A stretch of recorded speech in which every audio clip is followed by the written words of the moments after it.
In a life that looked flawless, the truth was waiting to be exposed. She trusted him with everything, her heart, her future, her dreams. But while she was building a life full of hope, he was hiding secrets that could destroy it all. One moment, one discovery, and everything comes crashing down. The love she believed in turns into betrayal. The future she imagined disappears. But this is not where her story ends. Because in the middle of the chaos, she finds her strength. And what was meant to break her becomes the fire that makes her rise. Stronger, fearless, and impossible to defeat. The lesson? Sometimes the truth is painful, but it's also the key to your freedom. Trust your instincts, know your worth, and never be afraid to walk away from what no longer serves you. If this story touched your heart, don't forget to like, share, and support the channel. Your support is the biggest motivation for us to keep creating more meaningful stories like this. Thanks for watching. With the Chicago art and real estate elite as his audience, he wrapped his fingers around her arm, his grip like steel. He dragged her through a gallery of stark white walls and polished concrete, a space that cost more than their first apartment, and slammed her against a cold, supporting column. Her head hit the plaster with a dull thud. Her vision swam. His mother stood just feet away, a thin, cruel smile touching her lips. His lead designer, Ava, let out a soft, dismissive laugh before turning away, the sound of her heels on the floor echoing like a gavel. Of the 200 patrons and investors in the room, not one person so much as flinched. She sagged against the column, the world spinning, while her husband, the man who had sworn to love her, to protect their unborn child, leaned in close and whispered the poison he had been saving for years. "You are a weight I was forced to carry. You are nothing. You came from a town with more cows than people, and you will crawl back there with less than you started with." But just then, a clear voice began to emanate from the gallery's hidden speakers, an actor reading a raw, powerful piece of prose. It was the atmospheric entertainment for his firm's launch party. The words caused the city's most formidable literary agent to stop mid-sentence. The older man, Marcus Thorne, tilted his head, listening. A look of stunning recognition dawned on his face, because that prose held a secret. A writer's unique voice he had been hunting for years. A voice that was about to shatter the architectural empire her husband had built on a foundation of her stolen ideas, the one his mother protected and the one his mistress was ready to claim. The woman he had just brutalized in the middle of the $500 million Vanguard Gallery was the anonymous novelist the entire publishing world was trying to sign. She was the genius, and she had almost let him convince her she was worthless. This story is a brutal reminder of a truth we often push aside. Your value is not what others decide, it is during your lowest moments. It is forged in the silent hours when you create, when you pour your soul onto the page when nobody is watching. And sometimes, the person who seems the most broken is the one whose words can bring down an entire kingdom. If this story made your fists clench with a need for payback, if you felt that burn of injustice, then hit that subscribe button right now and turn on all your notifications. You are not going to want to miss the demolition. Leave a comment and tell me what you would have done if you were Chloe. Share this with someone who needs a reminder that their talent belongs to them alone. And if you're still with me, thank you. You are why we tell these stories. The security footage captured everything with a cold, impartial eye. A pregnant woman in a plain blue dress, reeling against a column. A man's arm yanking back from the push. 200 guests in designer clothes, standing still, a tableau of calculated indifference. And then, that awful, silent gasp for air. The shock of the impact against the column sent a jolt of pain up Chloe Sterling's spine, and her shoulders screamed with such intensity that black spots clouded her vision. A tiny bead of blood appeared on her lip, a drop of crimson against her ashen skin. For a terrifying second, the only sound in the vast, echoing gallery was her own ragged breath, the actor's voice, reading her asterisk words, a passage she had written about a woman feeling trapped, swelled from the speakers and wrapped around her like a funeral shroud. It echoed off the high ceilings and drifted through the crowd of statues. No one came to help her. 200 of Chicago's most powerful people in architecture and finance watched a pregnant woman struggle to stay on her feet, and not a single one offered a hand. In a room like this, influence was the only thing that mattered, and from the looks of it, Chloe was utterly bankrupt. Her husband, Liam, loomed over her, his chest heaving, his handsome features contorted into a mask of pure disgust. His mother, Eleanor, stood beside him, lifting her glass of champagne as if toasting his success. And Ava, the head of interior design for Liam's firm and the other woman in their marriage, turned away with a quiet, victorious laugh. But what none of them noticed was the legendary agent, Marcus Thorne, walking steadily toward the column. None of them saw his eyes lock onto Chloe, his expression shifting from shock to absolute certainty. And none of them heard him mutter into his phone, his voice trembling with the thrill of discovery. "Draft the 7-figure contract, the one for generational talents. I've found her. She's standing right here." Just 3 days earlier, Chloe had been a different woman.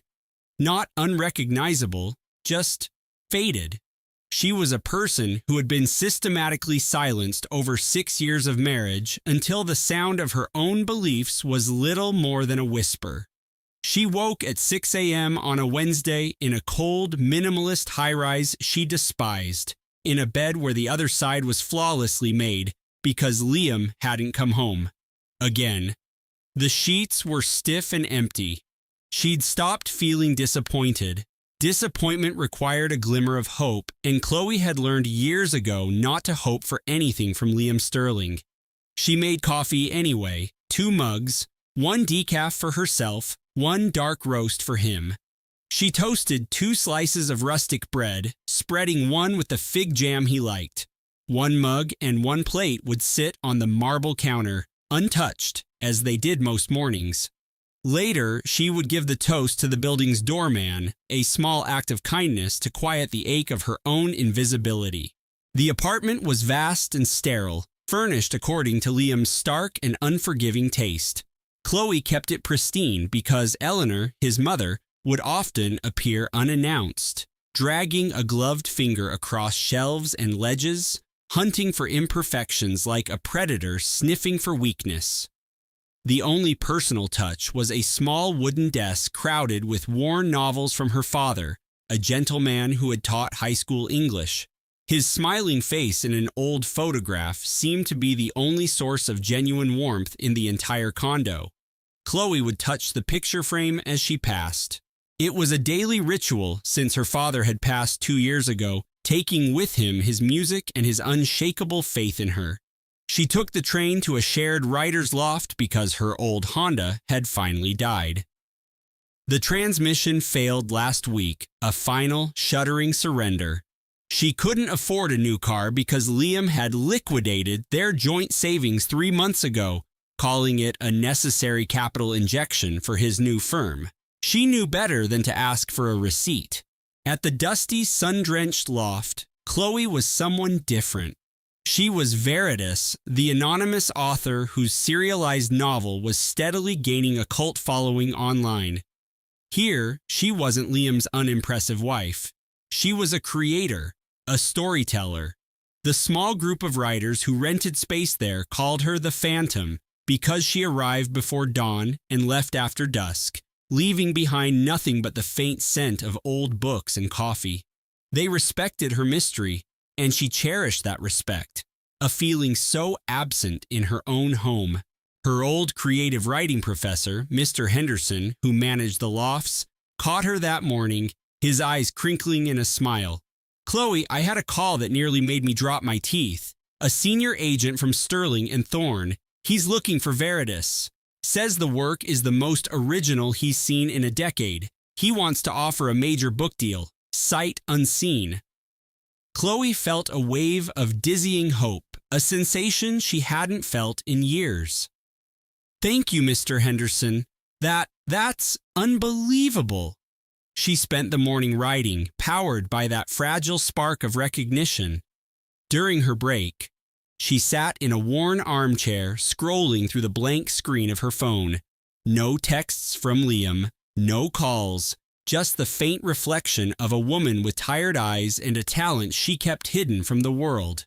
Her best friend Maya, a lawyer with a tongue like a whip, kicked the door open, juggling 2 containers of Thai food and wearing a look that meant she was on a mission. Don't you dare tell me you're sitting in this dusty room staring at a dead screen, hoping Mr. Architectural Digest suddenly remembers he has a pregnant wife, Maya said, slamming the food down. Because my therapist gave me a fantastic lecture on sunk cost fallacy, and you are about to receive the executive summary. Maya, I'm fine. You are not fine. You are eating protein bars for lunch because your husband cashed out your nest egg for his disruptive new vision, and my air quotes are now so aggressive I might have dislocated my shoulder. Let me be blunt. When a man shows you he's a narcissist, believe him the first time. You keep waiting for him to get the husband 2.0 software update when the man is still running on MS-DOS. Chloe surprised herself with a real laugh, a sound that felt foreign and out of practice. Maya did that. She was a thunderstorm to Chloe's perpetual fog, a friend who served up harsh realities with enough sarcasm to make them palatable. Maya pushed a container toward her. Eat and answer me this. What is the definition of a failed investment? Sinking all your capital into an asset with zero chance of a return on investment. You have spent 6 years providing the emotional seed money for his entire life, hoping he'll spontaneously grow a conscience. He's my husband, Maya. A husband who missed your anniversary. A husband who calls your writing a cute little hobby. A husband whose mother inspects your home for dust. Maya leaned forward, her voice softening. You are carrying his child. You deserve an equal partner in this life, Chloe, not a hostile takeover. You know I am right. Chloe's hand went protectively to her stomach. I know, she murmured, but the chasm between knowing a truth and acting on it felt a mile wide. Sarah studied her, her brow furrowed with concern. Then she uttered the words that would echo in Lena's mind just days later, as her life began to unravel. There's a fine line between being a supportive wife and being an unpaid consultant in your own marriage, hun, and I'm terrified you've forgotten where that line is. Lena went home that Wednesday evening to find Marcus in his study, deep in a video conference with Isabel and her team. They were finalizing the assets for the launch event, and the unique, fluid design language she had meticulously crafted was flowing across their presentation screen like a ghost. Lena felt the cold, hard click of a decision locking into place inside her. Isabel had a way of owning a space, her power so palpable it was like a shift in air pressure. She wore her venture capital fame like couture, and her laugh was a perfectly engineered sound, ready for a podcast clip.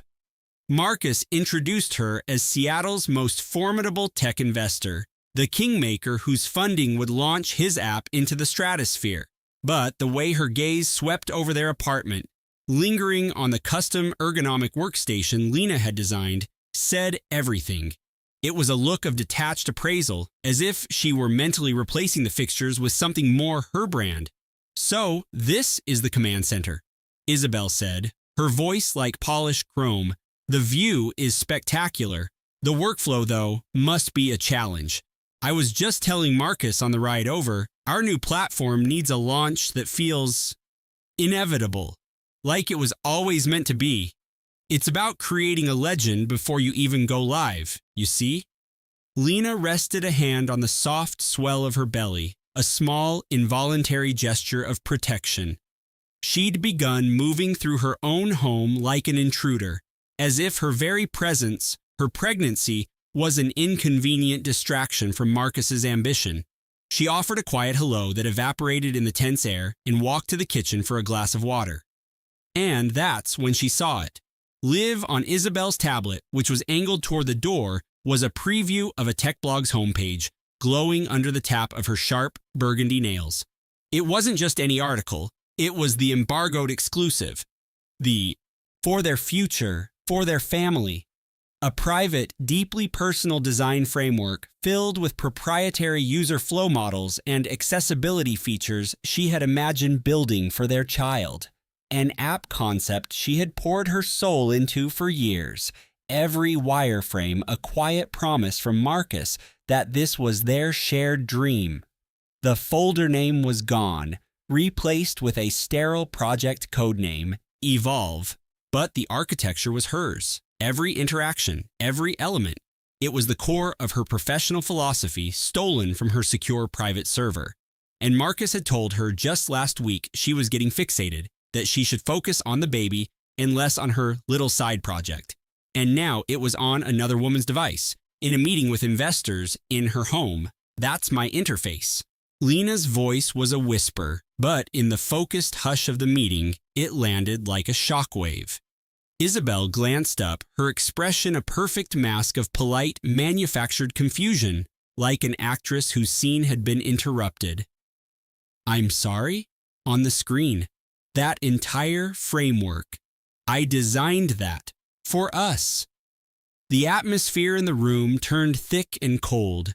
Marcus's charming, easygoing smile tightened into a brittle, unforgiving line. Isabel, to her credit, was flawless. She simply gestured to the screen with an elegant hand. Marcus spoke first, his tone sinking to that dangerously calm register Lena knew preceded an explosion. "Lena, let's not make this difficult. Brilliant concepts are in the ether. Isabel and I have been workshopping this for months. Do you honestly think because you doodled some similar mock-ups that it's yours? This is your problem, Lena. You're too sentimental. You get emotionally invested in ideas that need to be assets." Isabel finally put down her stylus, leaning against the desk with the casual confidence of someone who knows the game is already won. "She is a creator spirit, Marcus. It's all heart. It's sweet, really, but it's not profitable." Isabel then smiled, a slow, condescending smile aimed directly at Lena. "I think what Marcus is trying to say is that a truly revolutionary idea will always find its way to the people with the resources to bring it to market." She lifted her glass of sparkling water, her motion fluid and assured. "It's a fantastic design. Marcus has a great knack for spotting raw talent, at least." The quiet murmur of agreement from the investors was the sound of a vault door sealing shut, locking Lena and her contributions on the outside. And the most sickening part was the small, defeated voice in Lena's head, whispering that they might be right.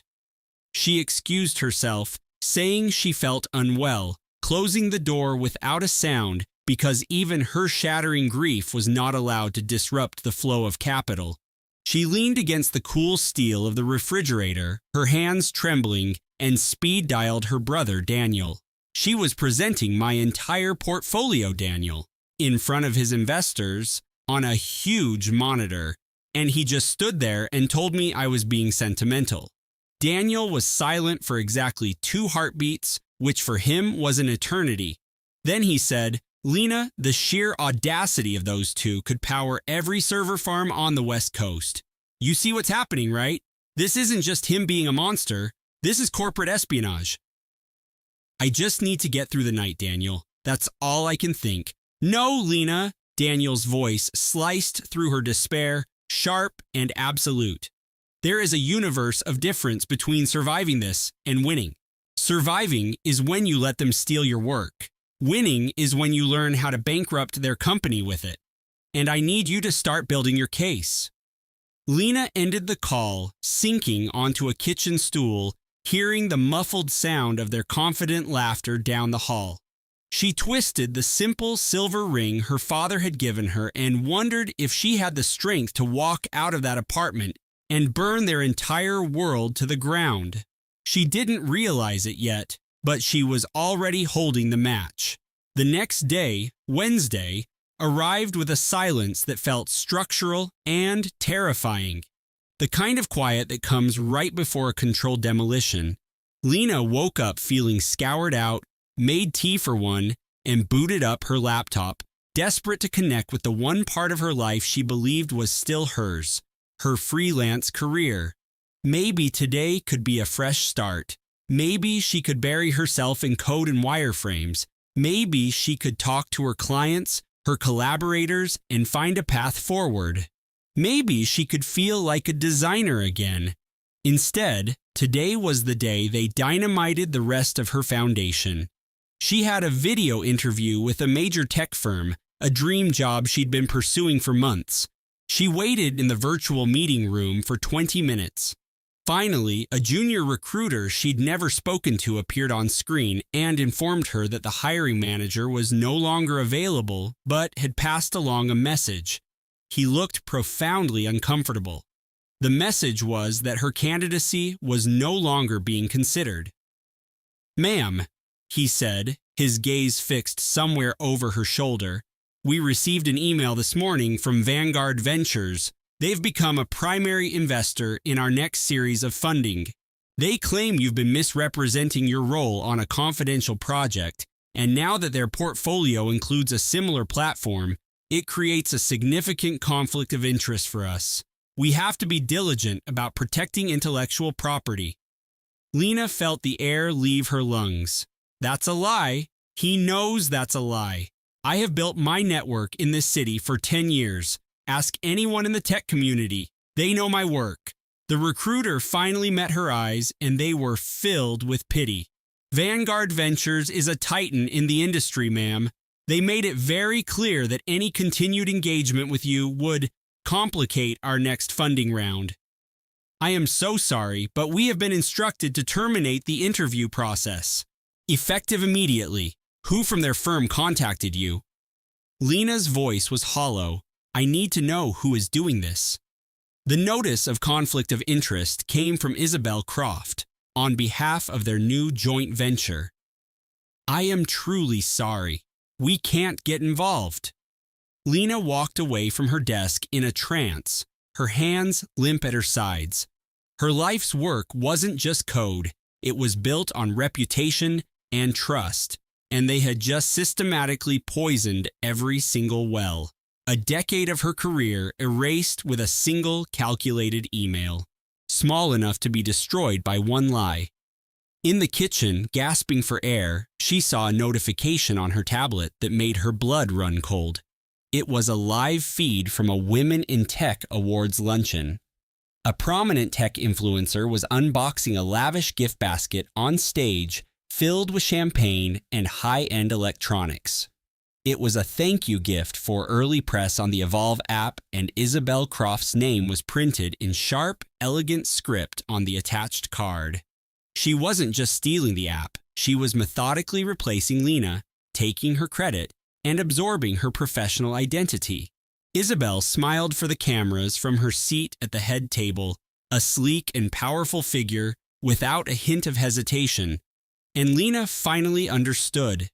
The email to the recruiter wasn't just Marcus being cruel. It was a surgical strike, delivered by someone who knew exactly which job opportunity mattered most to Lena. This wasn't passive betrayal. This was a targeted annihilation of her career, orchestrated by a woman who wanted Lena to have nothing left. No project, no reputation, no path forward. Lena closed the laptop, the vibrant lights of the Seattle skyline blurring into a meaningless smear. Her world had fractured into a million sharp-edged pieces of betrayal. When she stepped into their Soho loft, Ethan was on the phone, pacing the length of the floor-to-ceiling windows that looked out over the city. He caught her eye, his face instantly arranging itself into a mask of loving concern. "You're home early," he said into the receiver. "Yes, she just found out. She's taken it quite hard. I honestly think it's for the best. All that stress can't be good for the baby."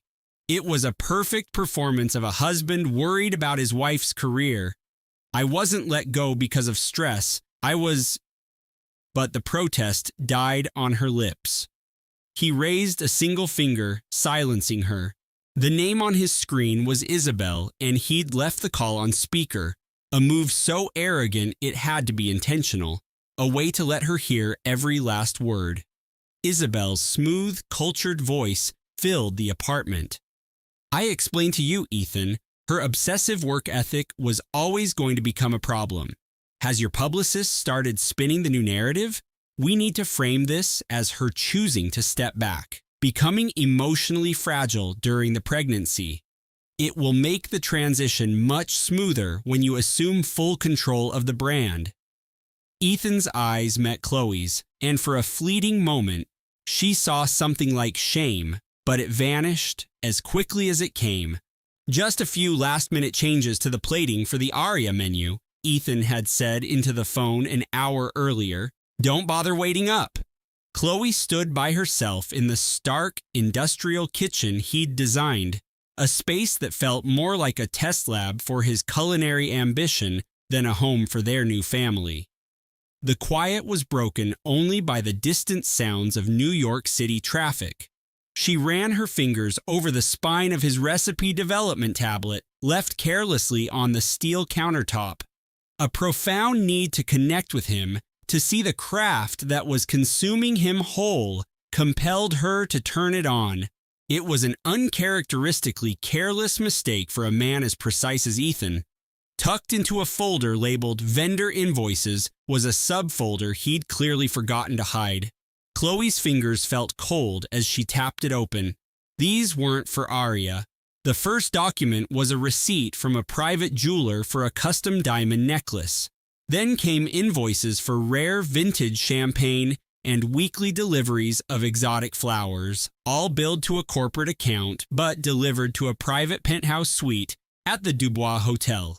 The recipient's name made Chloe's breath catch: Isabelle Dubois, the hotel heiress backing his restaurant. She kept digging. It wasn't just a few gifts. It was a blueprint for an entirely separate life. Accessing the main accounting software for the restaurant, she found a shadow ledger. It showed a series of massive payments disguised as consulting fees being funneled from the restaurant's startup capital, her startup capital, the money she had invested from her own successful food blogging empire, the one Ethan had so helpfully advised her to liquidate. They were systematically draining her life's work to furnish their secret world. The final item was an email chain from that same afternoon. Isabel wrote, "The last of the capital transfer will clear after the Aria launch on Friday. Once the board confirms your creative partnership, our little chef will have finally earned his keep." Ethan's reply was a single, devastating sentence. "She won't find out. She's too busy reading parenting books." The tablet slipped from Chloe's nerveless grasp, clattering onto the polished concrete floor. Her first instinct was to grab his set of prized chef's knives and destroy everything in sight. But then, a cold, sharp focus pierced through her rage. Chloe was a food critic. Her entire career was built on observation, on controlling a story and delivering a verdict with maximum impact. A tearful, hormonal breakdown was precisely the role they had cast for her. A public, professional evisceration, however, that was a masterpiece she could author herself. With unshaking hands, she picked up the tablet, screenshotted every single document and email, uploading them to a secure cloud server. The tears never came. Instead, she began to plan her review. Thursday arrived with a cold, driving rain that lashed against the loft's windows. 24 hours until the grand opening of Aria, and Chloe hadn't slept a wink. She had spent the night curled in one of Ethan's uncomfortable designer armchairs, building her counter-narrative piece by piece, feeling for the first time in months like the author of her own story, not a supporting character in his. Ethan had stumbled in sometime after 2 a.m, smelling of pricey bourbon and a jasmine perfume that was not her own. He hadn't even noticed her sitting there in the dark. He only ever saw what he wanted to see. Her best friend, Olivia, arrived at 10 a.m. with a container of soup and the sharpened instincts of a magazine editor who had despised Ethan from day one. "All right," Chloe said, swinging the door open. "I need your editor's eye, but first, you have to promise me you will not call a lawyer until I give the signal." Olivia's famously severe eyebrows climbed her forehead. Chloe, was that sarcasm? Don't tell me. You finally got him. You have the proof, and you're ready to absolutely skewer him. Oh, it's much better than that, Chloe replied, a grim smile finally reaching her eyes. I found the whole recipe. Him and Isabelle Dubois. They're funding their affair with my investment money. She laid out the entire story, the hidden invoices, the laundered funds, the email about her parenting books. Olivia, the veteran journalist, set her soup down with the focused calm of a reporter who had just landed the scoop of the year. Isabelle Dubois, of the Dubois Hotel Group? Chloe, this isn't just cheating. This is felony-level wire fraud connected to one of the biggest hospitality empires in the country. I am going to destroy him in my next issue, Olivia seethed. No, Chloe said, her voice steady. We are, but not with an article. Not at first. His entire reputation, his image as this brilliant, self-made culinary artist, it's all he has. Aria is his crowning achievement, and we're going to hold the execution right there. I need the original investment paperwork, the real copies from my business manager. An hour later, they were in a sterile conference room, the smell of paper and ambition in the air. Her manager, seeing the hardened look on Chloe's face, had produced the files without argument. For years, Chloe had been satisfied with the executive summaries Ethan had explained to her. Now, with Olivia's critical eye scanning the fine print, she saw the full, complicated picture of the partnership she had so blindly entered. Chloe, Olivia said, her voice dropping to a whisper, who is Dubois Global Imports? Chloe looked up from a capital statement. That's Isabel's family's main company. They import specialty foods. Ethan said it was the only way to source some of the rarer ingredients. Why? Olivia pointed to a dense, multi-page addendum. Because according to this, they aren't just a supplier. This contract gives them exclusive rights to every recipe developed at Aria, in perpetuity, for use across their entire hotel chain. The room felt suddenly airless. A frantic series of searches on Olivia's laptop brought them to a series of buried trade articles from a few years prior. The headlines were damning. Rising chef accuses Dubois Group of idea theft. Lawsuit against hospitality giant quietly settled.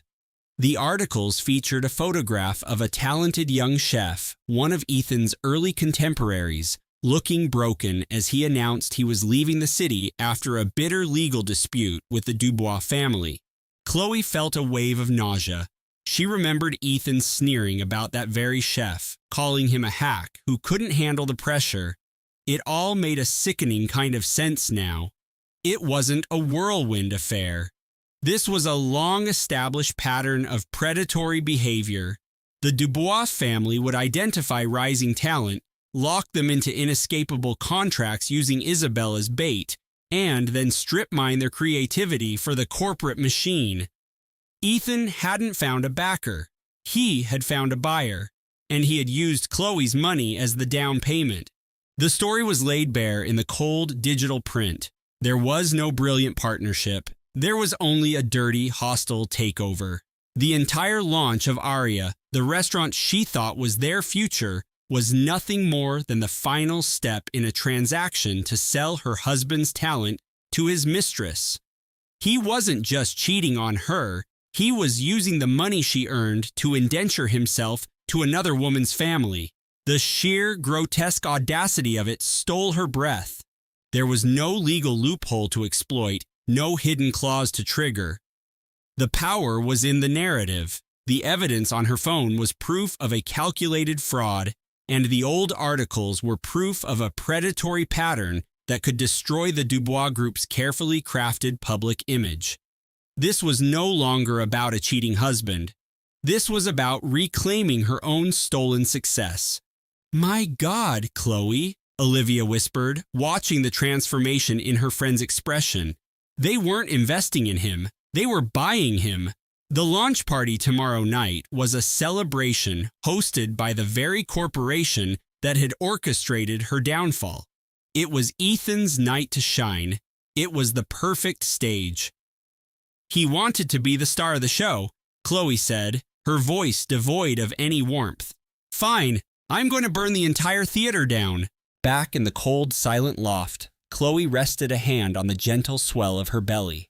The aching loneliness that had defined her pregnancy was gone, replaced by a core of ice. Ethan was building a monument to his career on the ashes of her own, with a woman whose family specialized in devouring talent like his.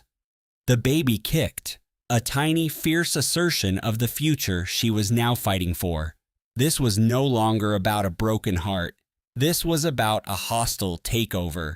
Ethan would be home soon, expecting his adoring, docile, pregnant wife. The performance of a lifetime was about to begin.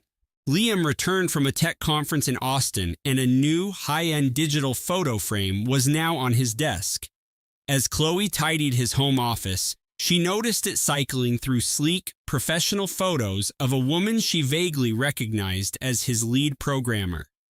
A knot of dread tightened in her stomach. She touched the screen. The main album was public, but a private one was locked. On a wild, desperate guess, she typed in the project codename she'd heard him mutter in his sleep. Nightingale? It opened.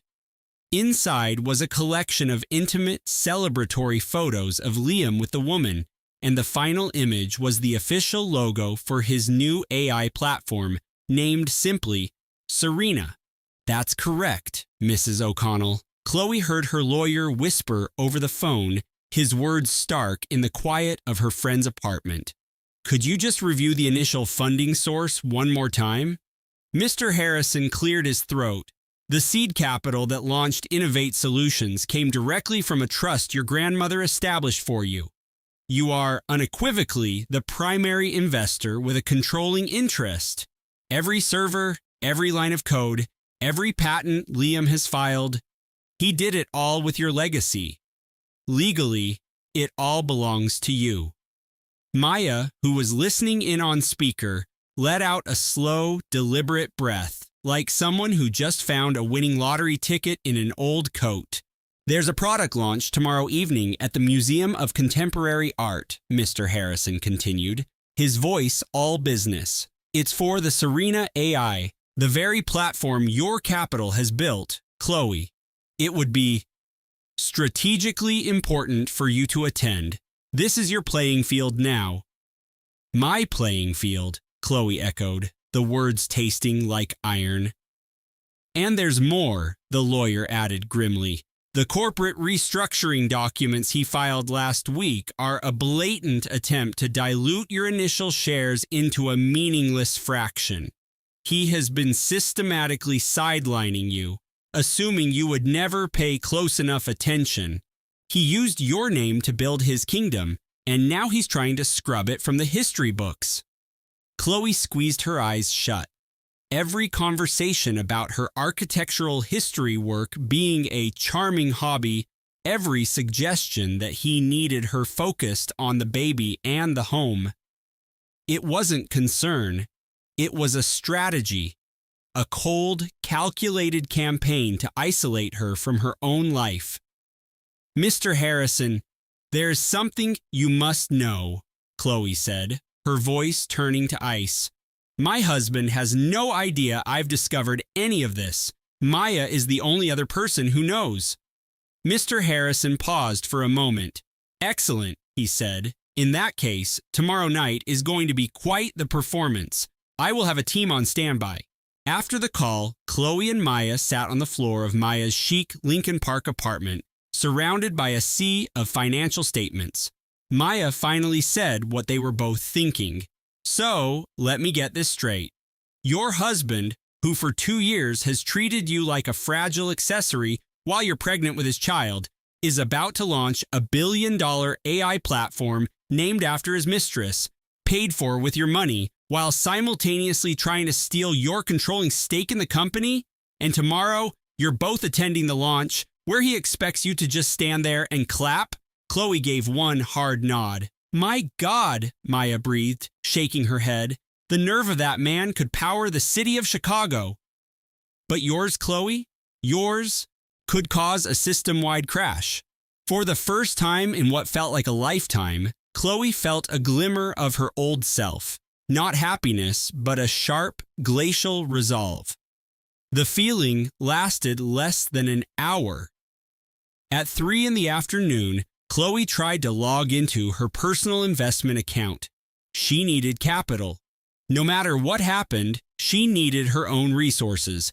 The retainer for Mr. Harrison, a burner phone Liam couldn't trace, funds to survive on when the joint accounts were frozen. She entered her login details. Her portfolio balance, stocks, $0.00. Cash holdings, $0.00. Chloe stared, her heart hammering against her ribs. She hit refresh. Nothing. Every penny, the inheritance from her grandmother, the emergency fund she had carefully cultivated, was gone. She called her private wealth manager. A calm voice on the other end informed her that the entirety of her portfolio had been liquidated that morning. The funds were transferred into a new single-signature corporate entity. The authorization was signed by Liam O'Connell, the primary account holder. Chloe disconnected and immediately called Liam. He picked up on the 4th ring, his voice clipped. "I'm in a pre-brief. What is it?" "Oh, the money," he said coolly when she demanded an answer. "I moved our liquid assets. It's a last-minute investment to cover a funding gap for the launch. It's for our future, for the baby. You should be happy." "I can't even buy groceries, Liam. I have nothing." "Well then," he said, his voice dropping to a low threat, "I suggest you play your part perfectly tomorrow night and don't do anything to jeopardize our family's big moment." He hung up. Chloe stood in her sun-drenched bedroom, the phone in her hand feeling like a block of lead. 24 hours ago, she'd learned she was the secret queen of a tech empire. An hour ago, she had felt a surge of power. And now, she couldn't afford a taxi. She called Maya and choked out the story. Maya's response was a string of furious, creative insults aimed at Liam, which ended with, "You're coming here, right now. I am opening a bottle of something obscenely expensive, and we are going to channel this rage into a battle plan. Don't you dare argue." That night, in Maya's art-filled apartment, surrounded by the unwavering belief of the one person who still saw her true strength, Chloe sat at the kitchen island and felt the world collapsing. "I have nothing, Maya. No money, no access. He's probably had his IT department lock me out of the company network already. I know the paper says I own it all, but in the real world, right now, I have zero actual power." Maya came around the island and took Chloe's hands in hers. "Stop. Listen to me. You have the one thing he was too arrogant to ever value.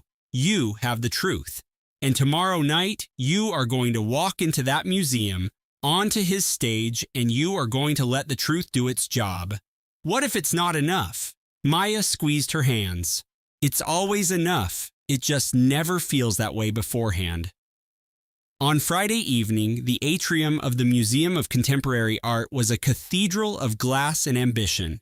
Its massive windows cast a cool glow onto the street, illuminating a steady stream of black SUVs delivering Chicago's elite. Inside, the worlds of tech and venture capital collided, a low hum of deals and disruptive ideas, all united by the conviction that they were about to witness the birth of the next unicorn. Soaring minimalist sculptures stood like sentinels among the impeccably dressed guests. A DJ played a subtle, pulsing electronic beat from a discreet corner, while waiters in sharp black uniforms moved silently with trays of artisan cocktails. 300 of the city's most powerful people, tech founders, old money investors, and political figures, all playing their roles, blissfully unaware that the true owner of the evening's main attraction was about to walk in wearing a dress he had once called uninspired. Maya had worked some kind of alchemy. She had taken a simple navy blue silk maternity dress from the back of Chloe's closet and paired it with a magnificent, modern sapphire and platinum choker from her own private collection. Suddenly, the dress wasn't simple. It was a canvas. It didn't scream money. It radiated a deep, quiet power that underscored Chloe's sharp intellect. Of course, no one in this room cared about quiet intellect. They were here for the spectacle. "You look like royalty," Maya said, fastening the clasp. "Now, what's the plan?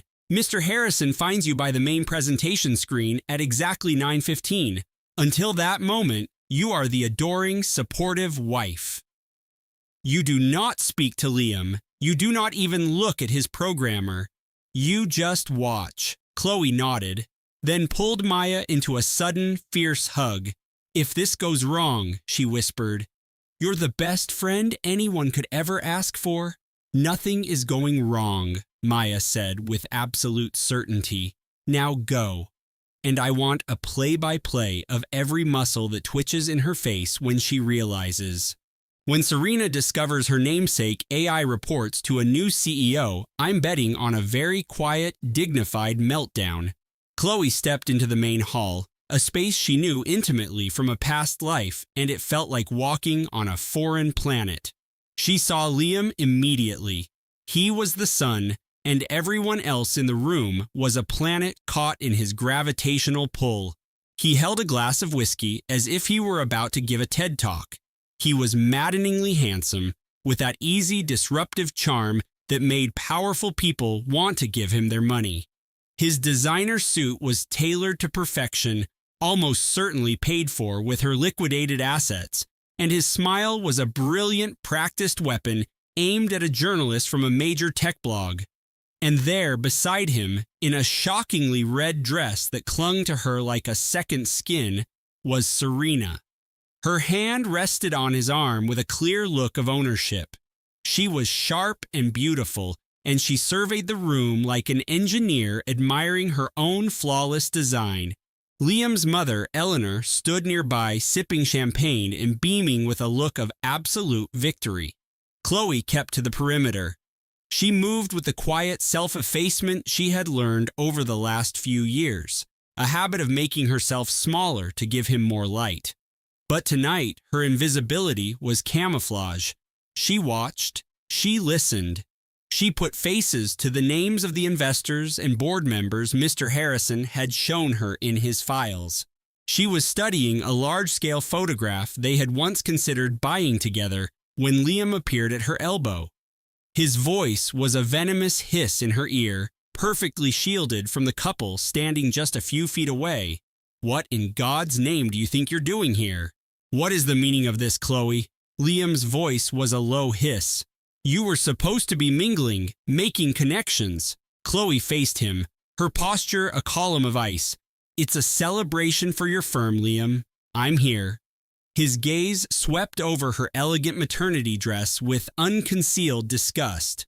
"Looking like that? In front of my investors?" Sophia appeared at his elbow, her timing impeccable. "Darling, there you are. Liam, I thought we agreed this wasn't the place for drama." And then, a major journalist Liam had been courting drifted over, completing the circle, a cocktail in her hand and a predator's glint in her eye. "Let her have her moment, Liam. It's endearing." Almost. It was like being the only person in a silent film while the rest of the world was a thundering opera. Chloe felt the familiar knot of anxiety tighten in her stomach, a physical response her body had honed over years of Liam's quiet manipulations. But underneath that fear, a new resolve was hardening into steel. It was a strength forged in the public humiliation of a doctored video montage, sharpened during sleepless nights on her sister's couch, and armed by a lawyer who believed every word. She looked at Liam, her husband of 5 years, and uttered the 7 words that would burn his perfect world to the ground. "That was quite a home movie, Liam. I saw the doctored contracts that named Sophia as a founding partner. I saw the proposal to have me declared mentally unfit to control my shares due to my emotional state, and I know you drained our joint investment account to 0 this afternoon." The sophisticated buzz of Chicago's architectural and real estate elite evaporated, leaving a vacuum of pure, unadulterated scandal. It was more than shock. It was blood sport, the kind of silence that falls when sharks smell a wound, a collective, rapturous understanding that this public detonation would fuel gossip for the entire year. Liam's face cycled through 3 rapid transformations. First came the blind panic of a man whose airtight script had just been set on fire. Second was the frantic calculation of an architect assessing a building's catastrophic structural failure. He landed on the third, his most practiced defense, patronizing dismissal. "Chloe, honey, you're being emotional," he said, his voice just loud enough for the surrounding tables to hear. "The pregnancy has you on edge. She's been paranoid, exhausted." Sophia, his polished and ruthless marketing director, slipped into her supporting role without a single missed beat. It's why she had to step away from her curator position at the museum. The pressure was just too much for her. We've all been so terribly worried. She clearly wasn't processing things correctly. And Sophia, playing the role of the concerned, capable friend, added the final, condescending touch. "As someone who manages brand perception for a living, Chloe, I must advise you to stop. These accusations, they're creating a very damaging narrative for you." Chloe felt the air in the grand ballroom of the Art Institute become sharp and still. This was it. The moment her carefully gathered, undeniable proof would shatter their meticulously constructed lies. She had the screenshots. She had the bank statements. Her hand was perfectly steady as she lifted her phone to open the secured digital album. The album was gone, completely erased. The screenshots of incriminating texts, the PDFs of the hidden wire transfers, the damning conversation between Liam and Sophia plotting her removal, all of it vanished. He moved closer, his breath a foul mix of gin and victory, his whisper a scalpel intended only for her. "Our shared cloud account has its benefits, doesn't it? I saw you taking those screenshots on the tablet last night. I had our tech guy wipe it all before we even got in the car. The money is already in an offshore account." He pulled back, his expression shifting back to a mask of weary patience for his audience. "Sweetheart," he cooed, his voice layered with false concern, "let's get you home. You really need to rest. For the baby." The whispers started instantly. "Poor thing, she looks like she's about to snap. I heard she had a breakdown when she left the museum. Liam is a saint for putting up with this." Sophia was already deep in conversation with a powerful journalist, her professional tone making fiction sound like fact. She comes from a difficult background. Her mother was a rather notorious artist, very unstable. It's tragic, really. We've been trying to get her into therapy for months. Chloe stood frozen in the center of the vast marble hall, suddenly a pariah among people who now viewed her as a tragic sideshow. She was holding a useless phone, wearing a designer maternity dress that now felt like a cheap costume, and the invisible bars of the cage they had built around her had just slammed shut. Then Liam gripped her arm, his fingers digging into a sensitive nerve he knew would make her wince. A small, vicious assertion of control. "I told you not to ruin this for me," he hissed, the charming husband vanishing now that he believed he'd won. "My sincerest apologies, everyone," he announced, beginning to steer her toward the massive doors. "My wife is just not herself. This pregnancy has been incredibly difficult, and we're looking into getting her more intensive help." "Let go of me," Chloe said, her voice a low tremor as she tried to wrench her arm away. "Don't you touch me." "You see?" he pleaded with the crowd, his face a perfect portrait of a man at his wit's end. "This is what I'm dealing with. This volatility. I honestly don't know what to do anymore." Sophia was right there, her look one of clinical pity. "Her mother had similar episodes, you know. It's genetic. We always feared it would come to this." From across their rapt audience, with the calculated poise of a media expert, Sophia delivered the final, reputation-shattering blow. "It's a classic case of projection, really. A profound insecurity about her own stalled career is causing her to create these elaborate fantasies of persecution. It's terribly sad to watch. Chloe desperately searched the room. 100 pairs of eyes stared back, a gallery of morbid curiosity, detached pity, and the smug satisfaction of watching another's life implode. Not a single person offered a glance of support. The sobs started then. Not the quiet, heartbroken tears she'd cried in private, but a raw, agonizing sound that tore from her soul and convulsed her entire frame. "He's lying! Can't you see he's lying?" she cried out, her voice shattering. "Doesn't anyone believe me?" In that moment, Liam's performance ceased entirely. All that was left was cold, unadulterated contempt. "You were a stepping stone, Chloe," he spat, his voice a venomous whisper. "A pretty face with a little bit of family money. That's all you ever were." And then he shoved her. With both hands flat against her shoulders, he pushed her hard, the sudden force sending her stumbling backward, her balance already precarious with the weight of the baby. Her heel snagged on the base of a velvet rope stanchion. Her arms windmilled, finding only air as the ornate chandeliers of the ballroom swirled above her and the cold, unforgiving marble floor rose up to claim her.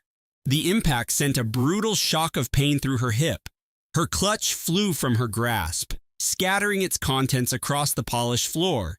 A tube of lipstick, her car keys, her phone, and a small, antique gold locket she always wore. A final gift from her mother. The ornate locket skittered across the marble, gleaming under the gallery lights before it came to a gentle stop against the polished leathers of a handmade Italian shoe. 200 people watched. Not one of them made a move to help. Ilias Vance had been a benefactor of the Chicago Art Institute for 50 years. He had transformed his family's manufacturing fortune into one of the world's most important private art collections. After his dearest friend and protege, the visionary painter Anya Voss, was reportedly killed in a car accident, Elias had tried to find the baby girl who had supposedly perished with her. He'd hit a wall of lies erected by Anya's abusive, estranged husband. For 25 years, Elias had mourned them both, privately managing the massive trust he had established for Anya's child. When the small gold locket slid to a halt beside his shoe, he knew. He didn't need to see the face of the young woman crumpled on the floor. He recognized the design instantly. He had commissioned it himself from a Florentine artisan. He remembered Anya's words from decades ago, her voice full of a mother's love. "Every woman in my family has a secret keeper, Elias. I will put a miniature of my Hope series inside for my daughter. If she is ever lost, this will be the proof of who she is. It is her birthright." Marcus found the pregnant woman crumpled on the gallery's polished concrete floor. Mascara ran in black rivers down her pale cheeks, but behind the fear in her eyes, he saw him. He saw Leo's stubborn jawline and the intense, creative fire he knew so well. Marcus picked up the fallen sketchbook, his fingers brushing over a charcoal drawing of a bridge, the style so achingly familiar it felt like a punch to the gut. "Hey," he said softly, helping her to her feet. "Are you hurt?" She just shook her head, her throat too tight with shock to form words. He didn't even look at the red-faced tech investor who had shoved her aside. He tuned out the whispers of the 100 onlookers. He simply caught the eye of his driver across the room and gave a single, sharp gesture. "The town car! Valet entrance! Now!" A public outburst was messy. He knew the quiet, methodical work of his legal team would be a far more devastating response. Marcus turned back to the woman, his voice cutting through the silent room with an undeniable calm. "Come on, I'm getting you out of here. You're safe." He helped Chloe to her feet with the gentle care one would use to handle a priceless, long-lost painting. He led her through the parting sea of stunned onlookers, past entire galleries filled with the artistic legacy of the mother she barely knew. In the silent, leather-lined comfort of his Rolls-Royce as it glided into the Chicago night, he brought her a bottle of water and a cashmere blanket. He sat across from her and gently placed the gold locket into the palm of her hand. "My name is Elias Vance," he said softly. "Your mother was my dearest friend, and I am the executor of her entire estate." The total drain was just shy of $500,000, routed into a single stealth startup.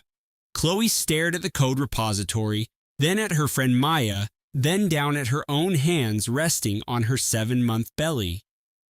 "He told me Helios was a side project for a hackathon," she whispered, her voice hollow. "All this time, it was for her asterisk." Maya pointed to a file on the screen. "And he used backdoor access to your legacy seed fund to finance it. The real question, Chloe, is what you're going to do about it." The distant rumble of the L train felt like it was from another universe, a world away from the silent devastation that had just crashed into her condo. She was raised by a father who taught her that in business, you never cede an inch. But what Chloe said next surprised even Maya. "I don't want to get even. I want to dismantle them. There's a difference." Chloe's first call was to her estranged uncle Richard, an IP lawyer famous for scorched earth litigation. The phone barely completed a single ring before he answered, the clinking of ice in a glass audible in the background. "Sweetheart, I am about to depose a CEO for 7 hours. This had better be catastrophic." "Richard," Chloe said, her voice turning to ice, "I need you at my place, now. Use the freight elevator and bring your secure laptop." "Why do I get the feeling I'm about to aid and abet something spectacular?" "Because you are," Chloe replied. "And Richard, bring that bottle of Japanese whiskey you hide from Aunt Carol." While she waited, Chloe laid out 3 objectives for Maya, each one as clean as a line of perfect code. First, Veronica's venture firm is launching the Helios app tonight at that tech gala downtown. She'll try to paint me as some hysterical pregnant wife. Can we neutralize her? Maya's expression hardened into a look of grim determination. "Are you kidding? With the original source code bearing your commit history from 3 years ago, plus proof he used company servers and the illegal fund transfers, we can get an emergency injunction for intellectual property theft and shut down the entire launch event. Second, Julian drained your legacy fund to build it. Can we prove the capital was exclusively yours?" Maya nodded curtly. "The transfer logs have a clear digital trail.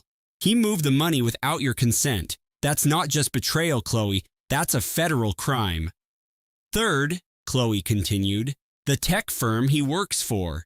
If Veronica promised him a partnership in her venture capital company in exchange for my source code, is that an issue for him?"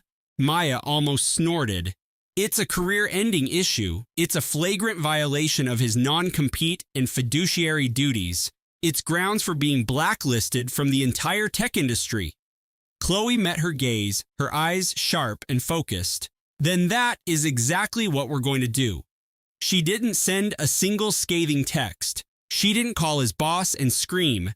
She knew that real power operated in silence. She had Richard discreetly approach 3 key people who would be at the lavish app launch party. The first was the CEO of Julian's company, a tech industry titan named Eleanor Vance, who was sipping a martini at the VIP lounge. Richard approached her with the calm of a surgeon and presented a tablet displaying undeniable proof that her star engineer was a fraud who had stolen proprietary code and embezzled marital assets to fund a competitor. Eleanor's expression morphed from skepticism to a cold, simmering fury that guaranteed swift and brutal consequences. The second target was David Chen, the lead investor in Veronica's venture fund. Richard informed him with the same quiet gravity that the app's core technology was stolen intellectual property and that a federal investigation was about to freeze every asset tied to the project. David's glass of bourbon paused halfway to his mouth, hovering in midair. The third was a feared tech columnist, a man known for exposing corporate corruption.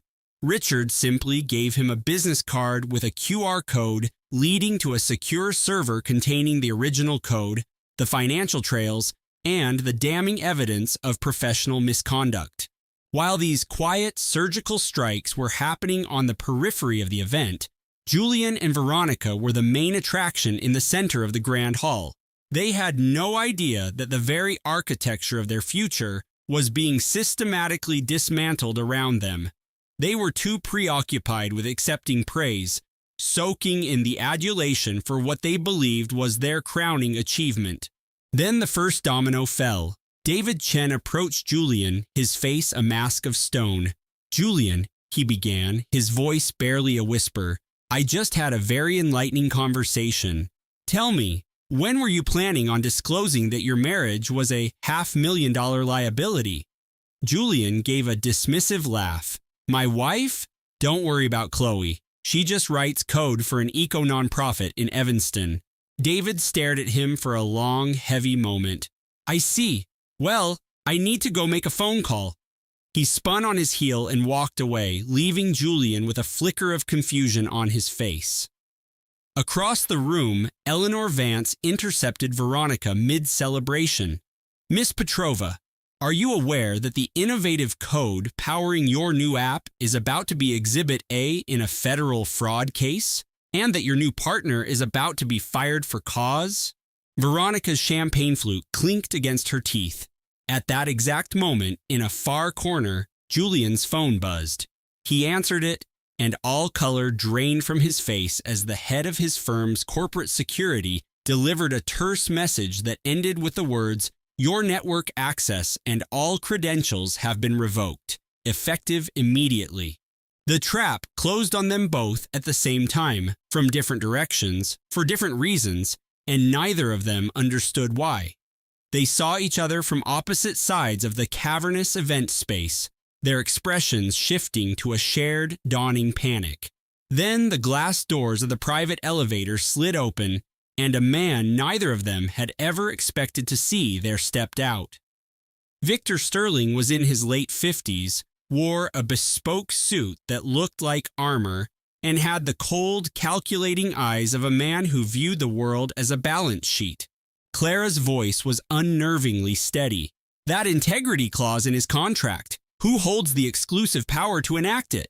"The primary investor," Marcus said, his gaze snapping back to the present. "Diana Sterling. Is she still in the main hall?" A junior associate, loyal to Clara, tapped on her phone. "Yes, she is." "Good. We're going to have a conversation with her." Clara walked toward the grand ballroom, not for the private kitchen entrance this time, but for the main doors. The same doors she was meant to walk through as Leo's supportive, pregnant wife. But she was done playing a supporting role. She was done shrinking her own talent. She was Clara Rhodes. And she was entering a high-stakes business negotiation that everyone else thought was a launch party. She went directly to Diana Sterling, who stood near the floor-to-ceiling windows overlooking Chicago, sipping club soda with the expression of a woman who had already made 3 impossible calls that evening and was perfectly prepared to make a 4th. "Miss Sterling," Clara began, her voice filled with the quiet power of someone who had already lost everything that mattered. "My name is Clara Rhodes. In about 5 minutes, a fraudulent claim on my husband's new restaurant concept, orchestrated by the food critic Isabel Vance, is going to be used to cheat both of us out of this entire enterprise." Diana sized her up over the edge of her glass. "And what reason do I have to trust a single thing you say?" "Because my brother, Marcus Thorne, a top lawyer in the hospitality industry, can outline the legal shield to protect your investment. Because my sous chef can verify my husband's theft of my proprietary recipes. And because if you look across this room at the man who used our life savings to build a stage for his affair, you will see the key to nullifying his contract and preventing Isabel Vance from sinking your company's reputation. You will see him talking with the woman who tried to sabotage my reputation." The investor glanced across the bustling room. Leo was indeed smiling, though it seemed frozen on his face. Isabel Vance, a notoriously vicious food critic, stood near him, her eyes darting toward the exits. A nervous junior partner was on his third glass of champagne, his hand visibly shaking. "Show me everything," Miss Sterling commanded. They moved to her private suite. Marcus laid out the documents on the polished mahogany table. A tech expert queued up the evidence on a large screen, displaying Leo's plagiarized menu concept next to Claire's dated and notarized recipe journals.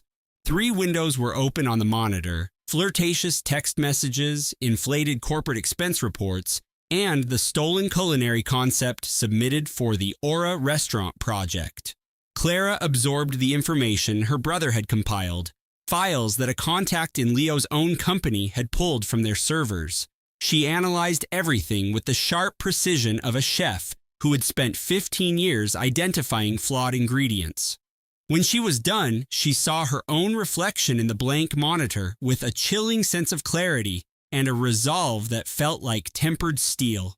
"Mr. Rhodes," she thought, recalling her old culinary mentor's words, "in my 15 years in this kitchen, I've learned a thing or two about taste." "The people who steal your recipes," he had once warned her, "are always the ones most afraid to create something of their own." She didn't have to make a scene tonight. She just needed to present the facts and speak her truth. That kind of foundation is stronger than anything most people can build.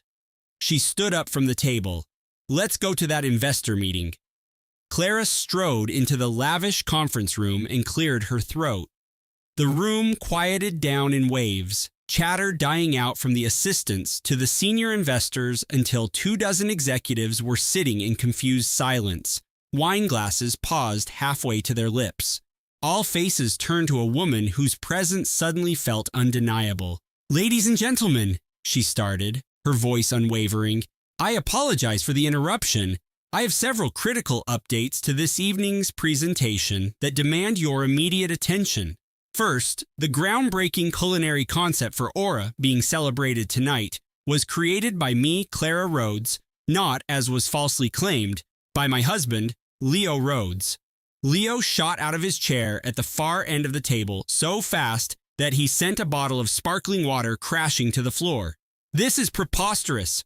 He sputtered, but the lead investor ignored him completely. "Second," Clara continued, her eyes landing on a younger woman by the door, "the professional sabotage and malicious rumors aimed at my independent catering business have been traced to a targeted smear campaign orchestrated by Miss Isabel Vance. She is permanently barred from all of our properties, and a formal complaint for journalistic misconduct is being filed."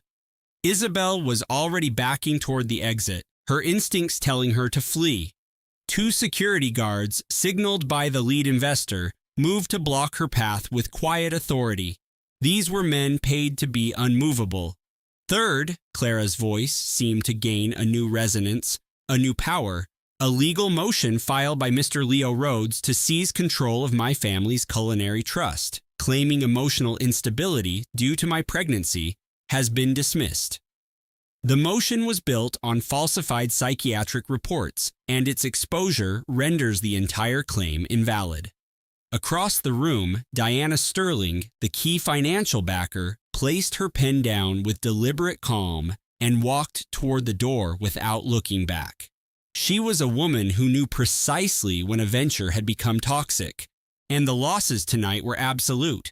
"And finally," Clara said, and the atmosphere in the conference room became dense, almost tangible, "many of you know that the core of this entire bid was presented as the debut of a major new talent in the culinary world. Tonight, it is my sincere privilege to introduce the actual chef, a voice of incredible skill and passion, whose work you are about to experience for the first time, Mrs. Clara Rhodes." Clara stepped forward from the entryway where she had been standing. She still wore the simple navy blue dress she had chosen that morning, a dress her friend had insisted she buy. Her stomach was a solid knot of anxiety. Her head throbbed with the stress of it all, and around her neck hung a small silver whisk charm, a gift from her grandmother that contained her entire history. She wasn't surrounded by lawyers or assistants. She wasn't wearing a designer gown. She didn't make her entrance with a dramatic flourish, just to the low hum of the room's ventilation system. Because Clara Rhodes had never needed spectacle to be brilliant, she had only ever needed her truth. The conference room erupted, a tidal wave of murmurs and stunned looks as 24 people re-evaluated their entire understanding of the evening. The quiet, pregnant wife, Leo, had called his muse. The independent chef, Diana, had dismissed. The raw talent, Isabel, had tried to bury. She was the genius they were all here to court. She was the name that would shape the next decade of the city's food scene, and her menu was illuminated on the very projection screen before their astonished faces. Leo's expression was a canvas of disbelief. His mind, so skilled at charming investors and managing staff, simply failed. The blood drained from his face, leaving his skin with a waxy, artificial pallor, as if he were staring at an apparition. "That's not possible," he mumbled. "She's no one. She just caters parties." "She has the palate," Marcus Thorne, her brother, said, stepping forward with the assurance of a man who had been waiting for this exact moment. "The concept, valued at $20 million, belongs to her. The family trust that finances your entire restaurant group. Bulkikul belongs to her. This entire menu, her recipes, her brand, it all belongs to Mrs. Clara Rhodes, and it always has." Diana Sterling's smartphone slipped from her grasp and cracked on the granite floor, the sound echoing with the sharp finality of a gavel striking wood. Clara looked at Leo, the man who had told her she was just playing in the kitchen, the man who had stolen her concepts, chipped away at her confidence, and tried to pass off her life's passion as his own. She looked at him with an emotion that wasn't rage, and it wasn't triumph. It was clarity. The sharp, clean clarity of a master chef finally seeing a rotten ingredient for exactly what it is. "You tried to steal the recipes from my grandmother's legacy, Leo," she said, her voice quiet but echoing across the now silent room. "And the most shameful part isn't that you believed you could get away with it. The most shameful part is that you thought my heart, my soul, was just another commodity for you to exploit." She turned to Diana, who was frozen at the exit, clutching the door handle like it was a lifeline in a shipwreck. "You called my original menus unrefined, pedestrian, a woman's hobby. But I have always been this chef. Diana, the only thing that shifted tonight is that you learned my food is worth a great deal of money. And the reality that a financial figure is what it takes for you to see value tells me everything I need to know about your own taste." Diana's mouth fell open, but no words came out. For the first time in her career, the woman whose opinion could make or break a restaurant empire was utterly speechless. Clara looked at Isabel last, the food critic who had systematically attempted to ruin her, who had shared her husband's bed, who had tried to write her out of the industry's story. "To create space for your own career, you wanted the influence you thought he commanded," Clara said.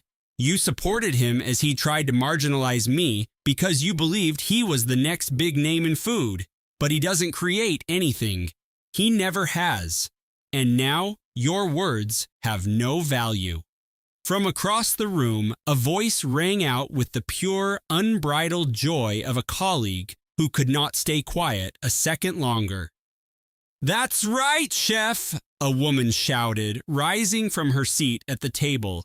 "The absolute gall of these two imposters could fuel every kitchen in Chicago." A few polite laughs rippled through the gathered food critics, not because of any genuine humor, but because the suffocating tension in the restaurant had to find a release, and Maya's stoic silence was the cork. Staff quietly escorted Ethan and Isabel from table to table. Ethan blustered, trying to sound charming, trying to sell a narrative of creative synergy, referencing flavor profiles he'd stolen and inspirations he never had. Isabel offered quiet, practiced smiles that charmed everyone. She moved through the room with her head held high, her reputation as the city's darling sommelier intact, knowing that every single choice she had made for the past year had led to this exact moment of private devastation and public triumph. The dining room buzzed after they moved on.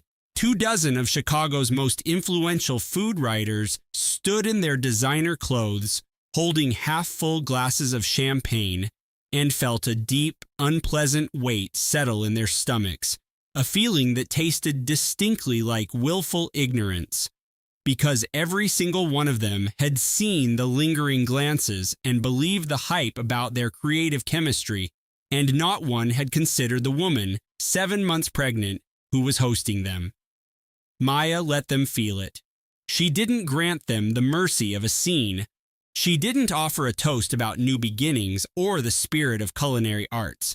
She just stood at the host stand in her simple black dress and told the manager the one thing she needed to. My review will be posted tomorrow morning. All advertising revenue from my blog for the next year will go to a trust for my son and to fund a scholarship for women in the culinary arts, in memory of my grandmother, who taught me that real substance is something you cultivate, not something you acquire. The silence that followed was layered. It was shock and dawning horror and relief, and the profound, abiding respect people feel. When they have witnessed a quiet act of defiance they know they will be talking about for the rest of their careers. 6 months later, Maya stood in a sun-drenched Chicago kitchen, placing a loving hand on the bassinet where her son slept. The morning haze over the lake had burned off an hour ago and sunlight poured through the large windows, making motes of flour dance in the air. Her new cookbook, a celebration of family recipes, lay open on her monitor. The silver locket from her grandmother was warm around her neck, catching the light as she started to write, connecting her to a past that had defined her and a future she was creating herself. She opened a new document labeling it Chapter 1. She remembered her editor's advice. Tell the story that only you can write. She began to meticulously document everything, every recipe note with a timestamp, every text exchange with Ethan about their future, every saved invoice. She laid a hand on her stomach, a silent promise passing between mother and child. They thought she was a prop. They thought she was a victim. They were about to learn that true legacy isn't about what you build, it's about what you're willing to protect. And she was fighting for more than a recipe now. She was fighting for her child. With unsteady hands, she searched for the bespoke perfumer online. Their Instagram feed was a minimalist gallery of custom scents. She scrolled back 4 posts and her world tilted. There it was, a delicate crystal bottle cradled in soft tissue paper, the amber liquid glowing. The caption read, "An exquisite creation for the one and only Isabelle Dubois. Wishing you all the success in the world on your new endeavor. Isabelle Dubois."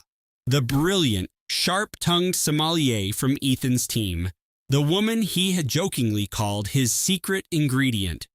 The wave of sickness that crashed over her had nothing to do with her pregnancy. That evening, she didn't bother making their usual late meal. She waited for him in the living room, the city lights glittering coldly behind her like 1,000 broken pieces of glass. She let him spin his story about last-minute menu changes and staff meetings. When his monologue was done, she simply placed the printed order confirmation for the perfume on the glass coffee table between them. "I found this," she said, her voice calm and empty, "for an unforgettable experience. You were right about that." He stumbled through a pathetic performance of lies. It was a business expense, he swore, a team-building gift for a key employee. When he saw the cold certainty in her gaze, he switched tactics. He became the aggressor. He called her paranoid, emotional, blaming her over-the-top pregnancy senses for her outlandish conclusions. "Honestly, Maya, you're becoming completely irrational," he said, his voice dripping with false pity. But the lie was a thin veil for the terror in his eyes. Their life together had been the lie. There was no screaming, no breaking plates, just a quiet, more devastating than any fight. The jealousy had simmered in her for hours, leaving behind a cold, hard resolve. Maya rose from the armchair, her 7-month pregnancy a clear silhouette against the Chicago skyline. She held out her phone, the screen showing the perfumer's Instagram post, the photo of the custom scent for Isabel. "I want your chef's coats packed," she said, her voice dangerously steady. "I want you out of this apartment before I get back from my walk." Ethan, the acclaimed chef who could command a kitchen with a single look, simply stared, his carefully constructed world shattering into a million pieces. After the front door clicked shut, the spacious apartment felt like a cavern, the silence amplifying her racing heart. The image of Ethan and Isabel, toasted as the city's dynamic duo in a recent magazine, was burned into her mind. The jealousy was a physical sickness. She was pregnant, discarded for a woman who shared his ambition and his world in a way she was no longer a part of. Then, a sudden strong kick from inside her belly broke the trance. It was a fierce, undeniable declaration. In that second, the overwhelming envy for his life disappeared, replaced by a primal wave of protectiveness. Her world was no longer defined by being his partner. It was about becoming the foundation for the tiny life that was hers alone. 5 months later, a baby boy named Leo, with Maya's dark eyes and Ethan's stubborn hair, slept soundly in his crib. The glittering lights of downtown across the park were now just a pretty nightlight for a universe that had shrunk to the size of this one room. When news alerts chimed that Ethan and Isabel's restaurant had earned a major award, she felt nothing at all. The bitter jealousy was a distant echo, a story about a different person. Her own life had been simplified to its most beautiful, essential truth. Just the two of them, building a new world together. This story is a deliberate narrative, composed by our writers to explore the powerful journey from corrosive jealousy to self-worth. Every detail of the plot was selected to craft a tale that doesn't just entertain, but connects with the raw, often agonizing process of the human heart finding its own way home.